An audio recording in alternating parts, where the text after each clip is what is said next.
Young Bobby Engels has a problem. He needs to earn the respect of his peers. So he gets Sega Genesis, the ultimate action system. And then he buys Mortal Kombat, the arcade edition, and the all-new Shinobi 3, and Marvel's X-Men. Now, things are pretty much okay. I said chocolate chip. Say it. Say it. Sega!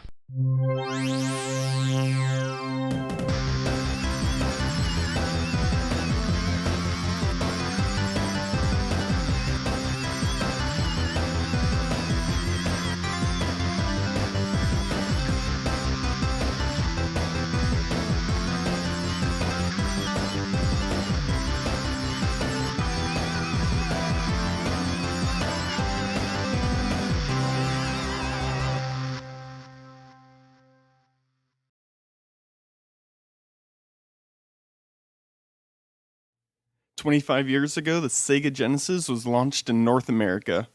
Today, we're going to begin looking at Sega's 16-bit lineup. The Sega Mega Drive was first released in Japan in 1988. Sega has had a presence in Japan since the early 80s, but nothing really took off. The SG-1000 was just a footnote in history, and the Mark III, while doing a little bit better, barely made a dent in the market dominated by Nintendo. In addition, just before the Mega Drive was released, NEC released the PC Engine, which did extremely well in Japan. With the PC Engine and the Mega Drive, you might notice some similarities in the naming conventions used by Japanese companies for home consoles. There seems to be an obsession with propulsion. The name Mega Drive was meant to convey driving forward forcefully. The best or most egregious example of this was the Sega Genesis add-on, the 32X. The Japanese slogan was Power Up Booster. 1994年、メガドライブが新たな時空、ネクストレベルへと進化を開始した。パワーアップブースター、スーパー 32X。 Despite the Mega Drive not really taking off in Japan, it had considerable success in the West, specifically the United States and the United Kingdom. On August 14th, 1989, the Sega Genesis was released in North America.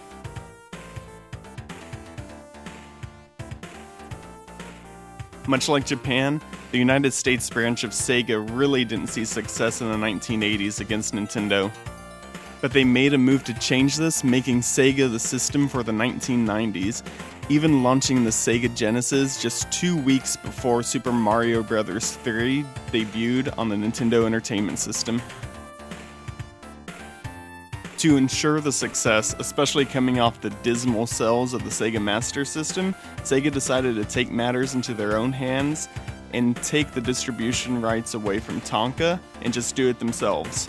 To help launch it, they brought in Michael Katz, the video game veteran who worked at such companies as Atari and Coleco. Gotta go.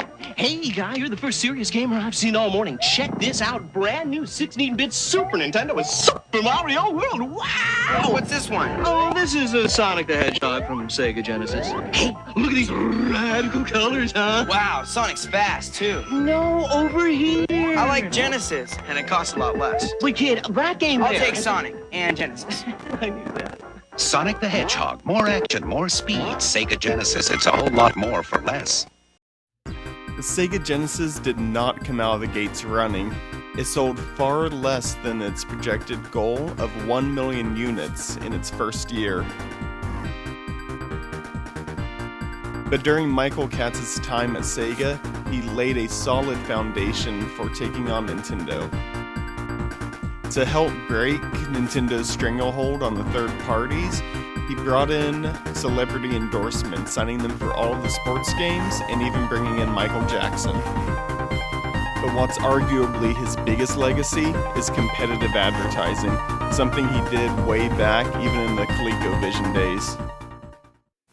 While Atari keeps trying to sell you new systems, like the 5200, with ColecoVision you only need one system, because ColecoVision expands to give you a Super Action controller set with Super Action Baseball, a driving module with turbo, and only ColecoVision plugs into the Atom module.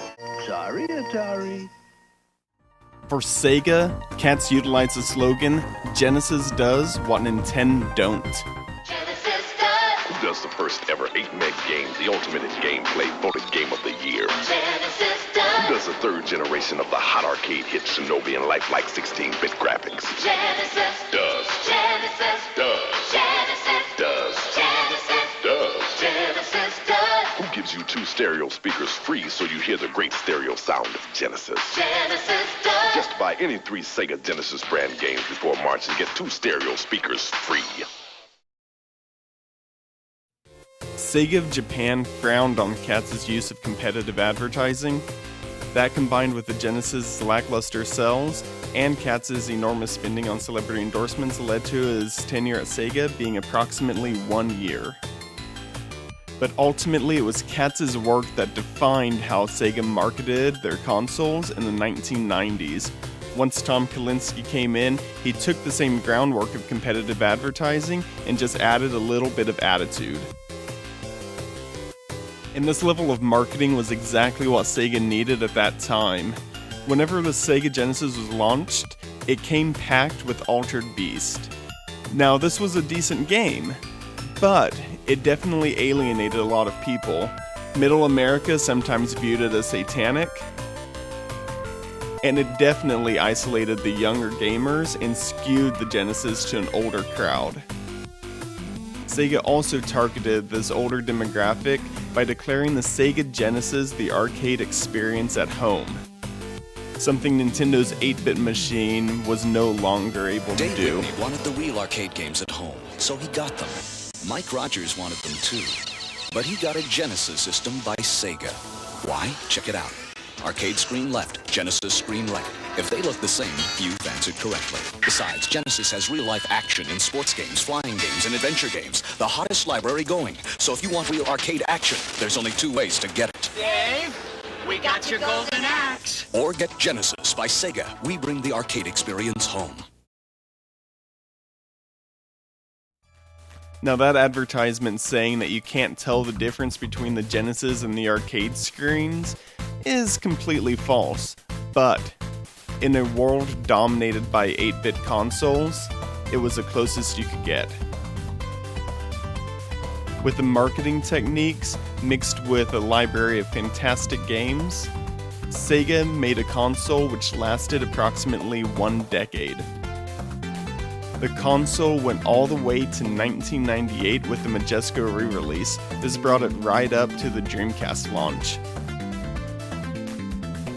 All of this combined with Sega's 2-year jump on Nintendo's 16-bit lineup gave them a fantastic advantage and even led to them, at least with some numbers, being the best-selling 16-bit console in North America.